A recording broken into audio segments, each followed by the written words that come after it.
Hai guys, kemarin-kemarin Bandai baru ngerilis informasi upcoming item buat kuarter 2, kuarter 3 2025. Langsung aja lah kita bahas Nova Vivu Was. Yang pertama ini yang paling bikin saya hype, akhirnya dirilis juga Figures Amplified Kaiser Greymon. Yoi. Kalau boleh komen sih ini agak telat ya rilisnya. Kesalip sama Amplified The Winged Dragon Ofra sama Peldramon. Tapi nggak apa-apa. Akhirnya evolusi terakhir tokoh utama dari seri Digimon Adventure sampai Digimon Savers itu bisa kumpul semua.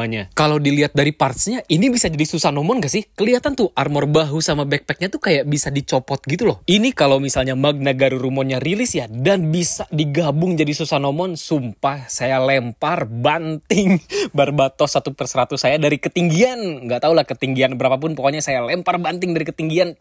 Rilis bulan September dengan retail price 5.500 yen. Kalau dilihat dari bentuknya juga ini keren banget sih. Nggak over kayak Peldramon sebelumnya. Next, bahas Gunpla yang kalau kalian rajin membaca tuh kan jadi pintar ya. Tapi kalau kalian malas membaca, nih bakal jadi pilot Zaku polisi. Rilis April 2025, harganya 2.000 yen. Akhirnya bisa lihat wujud asli Zaku dari G-Quarks. Ini sebenarnya yang bikin saya penasaran tuh bagian pahanya. Pahanya tuh kan armornya gitu banget ya, bulat. Apakah bentuk kakinya bakal nganu atau enggak? Ternyata enggak juga sih. Keren malah, dikasih banyak thruster dan kelihatannya bulky banget ya. Ngotak banget lah bentuknya tuh, kotak. Saya sih sangat amat berdoa semoga Zaku lainnya dirilisnya reguler aja lah, nggak usah jadi Bandai. Next, ada Gun Cannon Light Armor. Sebenarnya ini agak unexpected buat saya. Anjir, Gun Cannonnya dibikin jadi Gunpla dong. Semoga screen time di animenya entar banyak ya. Rilis Juli 2025, harganya 2.000 yen. Gun Cannon ini tuh ya sama persis partsnya kayak Gundam, cuma beda di bagian torso, kepala, sama weapon di backpacknya doang. Sok taunya saya ya, saya agak sedikit ngerti kenapa Gun Cannon ini harus rilis jadi barang reguler. Biar Akai Gundamnya bisa di price point 2.500 yen. Rilis bulan Mei, yang sebenarnya saya agak nggak kebayang. Kalau misalnya HG Gun Cannon tadi nggak dirilis ya, Akai Gundam ini harganya mau dibuat berapa coba? G-Quarks aja 2.000 yen loh. Apa ini bakal jadi 3.000 yen? Perintilannya banyak banget coy. Ada Beat, ada Shield, ada Beam Rifle, ada Saber, sama ada Gundam Hammer. Gokil sih, price point-nya cuma 2.500 yen. Pengen banget ini. Gambar ini tuh aura banget gak sih? Ya harusnya sedikit ketebak lah ya. Akai Gundamnya Char Aznable tuh kan beatnya ada 6 biji ya. Paling dijadiin Bandai deh. Sama Shiroi Gundam juga gak sih? Next, ada Figurize Machu sama Nyan. Sumpah, ini lucu banget. Lihat nih si Machunya, banyak banget aksesorisnya. Cuma agak takut sama harganya aja sih. 3.800 yen kan? Rilis di bulan Juni. Dan ini aksesorisnya yang tadi saya bilang banyak banget. Ada baju sekolahan biasa. Terus ada tas. Ada haro yang pakai kupluk. Itu lucu banget. Ada muka meme-nya si Machu tuh yang lagi kayak gitu. Sama satu lagi itu ada optional parts rambut kan. Itu kayaknya buat rambut yang dia handstand gitu deh. Nyan juga itu lucu banget, dikasih Saifuku, dikasih rambut ponytail, apakah jadi cakep banget. Terus dikasih robotnya Suji. Terus sama satu lagi kayaknya dia jadi GoFood deh. Bisnis delivery makanan, sustainable juga ya sampai Universal Century 0085. Next, ini saya nggak expect dekalnya G-Quarks tuh bakal dirilis cepet banget. Tapi emang harus cepet-cepet nggak sih? Soalnya kan G-Quarks sendiri tuh si garis merah-merahnya, aduh emang harus dekal sih, kalau stiker jelek kan. Apalagi buat orang yang mau nge-repaint. Terus Akai Gundam juga sama. Di shieldnya tuh kan ada logo Zion yang gede banget dan worn out. Ya itu agak susah sih kalau misalnya dibikin pakai manual ya bun. Jadi kalau buat orang yang mau nge-repaint ya memang bagusnya idealnya pakai dekal sih. Next, ada binder dari Weapon Build Divers yang di-re-release dengan packaging baru. Sebenarnya ini penting gak penting? Pentingnya buat kalian yang suka custom-custom, ini dikasih banyak banget artikulasi kecil-kecil. Keren. Tapi buat saya pribadi ya, bentuk bindernya big no sih. Next, ada My Love yang akhirnya dirilis jadi HGUC. Yes, ini Galus J. Buset, nunggu berapa tahun? Lebih dari, nggak tahu, belasan tahun lah. Terakhir rilis Galus-Galusan tuh 2014 gak sih? Ini salah satu mobile suit favorit saya dari seri Double Zeta. Nah, Galus tuh kan ada dua ya, Galus J sama Galus K. Ini kalau misalnya Galus K-nya jadi Bandai, agak murka juga sih. Tapi ya nggak apa-apa lah, at least Galus J-nya dirilis secara reguler. Cuma ini tebakan saya buat kedepannya ya. Apakah sekarang Bandai udah mulai fokus bakal ngerilis krocok-kroconya HG Double Zeta? Secara Zeta tuh udah hampir semua mobil suitnya dirilis loh. Kalau Double Zeta kan masih ada lumayan banyak lah. Terutama yang ukurannya gede-gede ya. Kayak misalnya Jam Rufin, terus ada Hama-Hama. Tapi buat saya, amin paling serius kalau tahun depan bakal dirilis HGUC-nya Gazadi. Amin. Rilis Agustus, harganya 2.500 yen. Iya, sangat amat sangat wajar lah mengingat ukurannya yang lumayan gede ya. Next, setelah seri Gundam Seed Freedom tamat nih ya line up HG-nya, akhirnya dekalnya dirilis juga. Ya buat kalian yang mau desain ofisialnya Gundam Seed Freedom ya boleh lah ngambil dekal ini. Kalau saya sih suka banget ya, desainnya tuh Gundam Seed banget dan nggak terlalu heboh banyak garis-garis kayak warna-warna dan lain-lainnya gitu. Next, seri HG Macross 1:100 dilanjut lagi dong, dan kali ini ada tokoh utamanya dari Macross Delta. Siegfried punyanya Hayate Immelman. Yoi, giri-giri ay. Nggak deng. Lucunya ini tuh ada dua versi, yang reguler sama versi deluxe udah include standee akriliknya Freya. Let's go bikin geng Valkyrie nggak sih? Next ada beberapa karakter buat Pokepla. Yang pertama ada Miraidon, Koraidon, sama Jirachi. Jujur saya nggak terlalu suka sama Pokepla, soalnya kayak gimana ya, bentuknya tuh mainan banget. Aduh, nggak bisa saya deskripsiin, pokoknya gitu deh. Tapi kalau saya pribadi ya suka banget sama Koraidon, Miraidon, apalagi kalau ntar ada gimmick bisa berubah jadi motornya. Anjir, itu keren banget sih. Next ada beberapa model kit Bandai yang lumayan menarik perhatian saya, soalnya bentuknya udah cakep lah. Salah satunya ini nih, 30 Minute Sister Raidira. Kalau dilihat outfitnya tuh udah yoi banget kan, nggak standar kayak 30 Minute Sister sebelumnya. Kelihatannya sih sporty semi techwear gitu. Yang saya suka dari Raidira tuh ya itu outfitnya biasa aja gitu, kayak orang nggak kayak 30 Minute Sister lain yang bentuk tangan sama kakinya tuh kan robot banget ya. Next ada anime Sunda, Endog Dadarna jadi enak pisan euy. Anjing, ini mah segeng Kesoku Bando kalau dirilis.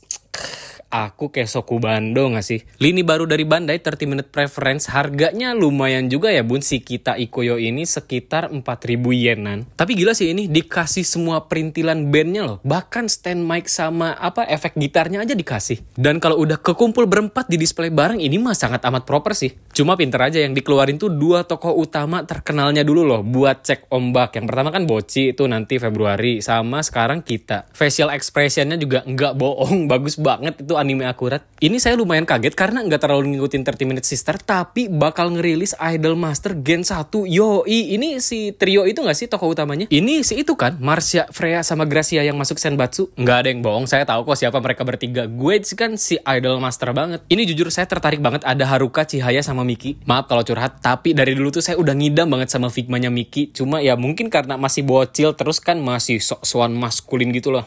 Beli mainan cewek terlihat cupu. Nggak ada yang, kalau sekarang mah bodo amat. Aku mau Miki Hoshi. Next ada lini 30 Minute Fantasy yang sebenarnya saya sangat amat tidak tertarik. Cuma waktu kemarin Toy Fair, kenapa semua orang jadi pada beli itu? Bahkan teman saya aja beli Liber Knight loh. Terus kan ketemu teman saya satu lagi ya, dia beli Rosan Knight dong. Terus saya tanya kan kayak, apa sih bagusnya ini? Ya nggak tahu, gue suka aja soalnya ini bentuknya keren, ada ini kelas bla bla bla bla bla.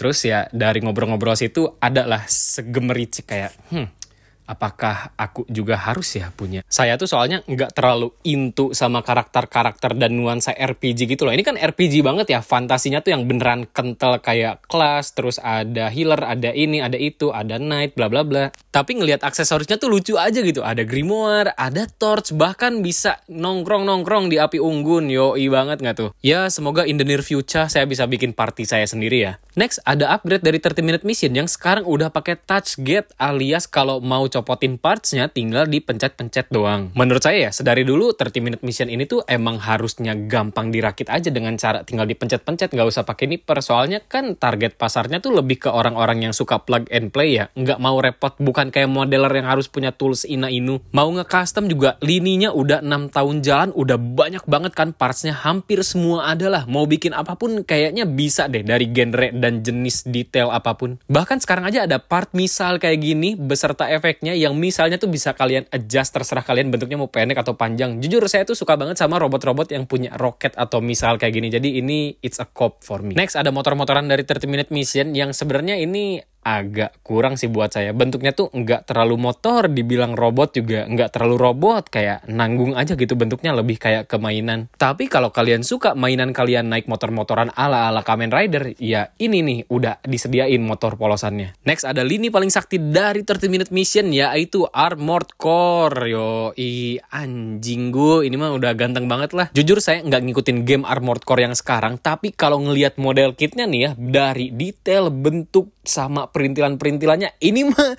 beneran pengen banget. Sumpah kalau saya punya kesempatan punya ya saya beli deh, sumpah. Apakah di antara kalian ada yang udah punya 30 Minute Mission Armored Core? Kalau ada yang udah punya, sharing-sharing dong di komentar gimana feels ngerakitnya, kualitasnya kayak gimana, terus karakter-karakternya tuh sampai kenapa sih kalian pengen beli itu? Coba dong ceritain. Dua bahasan terakhir, ada satu gunplay yang unexpected banget, yaitu adalah MGSD Eariaru. Yoi, harganya 3.900 yen. Ya, semua orang pasti pada kaget lah. Lah, kenapa nggak MG biasanya dulu aja langsung lompat ke MGSD? Berarti ya mungkin pattern selanjutnya buat G-Quax juga adalah kalau misalnya mau dibikin MG, bakal jadi MGSD dulu. Kalau misalnya udah ada full mechanics-nya loh ya. Jadi kan full mechanics tuh konsepnya master grade yang nggak pakai kerangka daleman. Ya bisa dibilang kualitas secara umumnya ya paling mendekati master grade. Jadi buat apa cepet-cepet dibikin MG-nya? Ini kekecewaan saya waktu pertama kali nge-review full mechanic aerial tuh kan part per mat-nya di coating gitu. Nggak penting lah, maksudnya bisa pakai part biasa atau kayaknya clear parts juga cukup deh. Lah, terbukti nih di MGSD part per mat-nya ya udah pakai warna merah biasa aja. Bahkan ini bisa dirubah jadi per mat score 6. Cuma yang masih nggak jelas tuh apakah cuma ganti clear parts-nya doang atau sama dalaman per mat-nya juga diganti jadi warna biru. Ngelihat inner frame-nya sih sekilas lumayan cakep ya. Cuma kalau dilihat dari detailnya kayaknya nggak sedetail dikasih kabel-kabel kayak MG Wing Zero kemarin deh. Nggak tahu ya, entar mechanical detail produk aslinya kayak gimana. Soalnya kan ini masih CG ya. Dan ini pertanyaan paling besar buat saya. Apakah gunbitnya masih dipakein parts penopang buat bikin shield utuh? Kalau gunbitnya udah bisa nyatu tanpa pakai parts tambahan, udah GG gimang sih. Terus ini kan game G Generation Eternal mau rilis. Nah, semoga gamenya tuh laku keras. Semoga juga SD Gundam jadi banyak banget dirilis, entah itu SDCS atau MGSD. Dan terakhir ada gunplay yang udah 2 tahun saya tunggu, akhirnya rilis. Yoi, RG Wing Zero TV akhirnya bisa diberantemin bareng sama Epyon. I just feel rhythm, emotion. Buat kalian yang belum tahu, gini nih ceritanya. Jadi 2023 lalu tuh saya punya kesempatan buat punya dan nge-review RG Epyon duluan. Ya, saya ngerakit Epyon itu beneran head empty, no expectation aja, yang ternyata bisa saya bilang itu jadi best RG sampai sekarang. Mechanical detailnya sebadan-badan, bahkan armornya pun ada mechanical detailnya, terus partnya udah pakai kunci-kuncian, gak ada lus-lusan kayak gitu lagi, solid 100/100, best lah pokoknya. Terus spekulasi saya tuh bilang kayaknya ntar 2024 bakal ada RG Wing Zero deh, kalau enggak ntar 2025 waktu enif-nya Gundam Wing. Ya tebakan saya meleset nggak meleset sih, Wing Zero-nya ada gunpla baru tapi MGSD, terus slot RG-nya kepake sama RX78 versi 2 buat ngerayain enif-nya Gundam sama RG Akatsuki karena masih hype-nya Gundam Seed Freedom. Terus di awal quarter 2025 juga di-announce kan bakal ada RG Shining gitu. Ya sebenarnya expected lah, soalnya kan enif-nya tuh barangannya G, Wing, sama X. Terus dalam hati saya tuh jujur kayak awas aja anjing kalau 2025 nggak ada RG Wing Zero, dan ternyata sekarang udah dijawab nih, fix RG Wing Zero. Bahasanya gimana ya? Ngelihat kualitas base RG Epyon udah kayak gitu, pasti jadi benchmark buat RG selanjutnya tuh at least kualitasnya ya harus setara lah sama Epyon. Terbuktikan di RG RX78 versi 2 kualitasnya persis kayak Epyon yang mengedepankan mechanical detail inner frame. Wing Zero harusnya juga sama dong kayak Epyon. Dilihat sekilas nih ya, kan udah kelihatan tuh ada kerangka di bindernya Wing Zero. Buat mechanical detailnya kelihatan lah tipis-tipis dari luar ya. Nggak tahu dalamannya kayak gimana. Ya saya sih sangat amat berharap kualitasnya sama kayak Epyon ya. Apa ini? Jangan-jangan ntar ada yang protes, Wing Zero-nya jelek, polosan doang, nggak ada panel lain. Nggak semua gunpla bagus tuh detailnya harus kayak ondel-ondel, apalagi ada garis pecah-pecah banyak gitu ya. Kalau kata saya sih buat kalian yang belum nyicipin atau belum punya RG Epyon, mending cepet beli dulu. Terus kalau misalnya udah ada buka PO ya, yang paling saya rekomendasikan dari upcoming release ini adalah RG Wing Zero. Saya nggak tahu ya PO-an kalian bakal kena cut atau enggak, tapi most likely yang rate-nya paling tinggi kena cut itu MGSD Aerial. Jadi kalau kata saya udahlah nggak usah di PO, mending dapat ready aja. Kalau nggak dapat juga ya udah sih nggak apa-apa. Atau kalau kalian mau ngikutin saya, yang udah jelas bakal saya PO, jelas Galus J dong. Ini ya, kalau Galus J pre-ordernya sampai kena cut, wah nggak tahu deh, saya nggak bisa komen apa-apa lagi. Terima kasih banyak ya yang udah nonton video ini sampai akhir. Sampai jumpa di pembahasan berikutnya. Dadah.